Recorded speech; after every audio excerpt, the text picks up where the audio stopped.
তো hi guys, আজিৰ মোৰ মিনি ব্লগটো মই বৰ দুখেৰে আৰম্ভ কৰিব লগা হ'ল। তো মোৰ সৰু এক্সিডেণ্ট এটা হ'ল। এক্সিডেণ্ট মানে বিশেষ এক্সিডেণ্ট নহয়।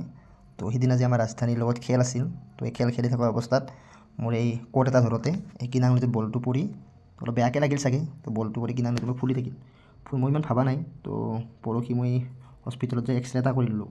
এক্সৰে কৰি গম পালোঁ যে কিনাংলি গাঁঠিটো অকণমান ফাটিছে, ফাটি কিনে হাড়ডাল ছাইড লৈছে। তো এনেকৈ আমাৰ চলি আছিল পেণ্ডেল বৰতলাত। তো বৰতলাত থাকোঁতে মই নলবাৰীলৈ আহিলোঁ আজি। নলবাৰীত আহি আমাৰ তলৈক্য ছাৰৰ তাতে আহিলোঁ। তো ছাৰে এইবোৰত ভাল, হাড়ত মানে হাড় চাৰ ফাটিলে ভাল। তো ছাৰৰ তাতে আহি এনেকৈ ছাৰক দেখালোঁ। ছাৰে চাই ক'লে বিশেষ একো নাই, এনেকৈ বেণ্ডেজ কৰি দিলে। তো মেডিচিন অলপ দিলে এমামেনৰ। তো এমামেন হাতখন এনেকৈ ৰাখিব দিলে, পানী চানী লগাব হাক দিলে।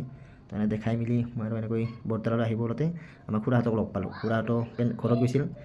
তো মই গাড়ী নিয়া নাছিলোঁ। তো এনেকৈ লাইন গাড়ীতে আহিলোঁ মেজিকত। তো এইফালে খুৰাহঁতো থাকিল। খুৰাহঁতৰ লগত একেলগে মই আহি আছোঁ আৰু আকৌ এই বৰতলালৈ।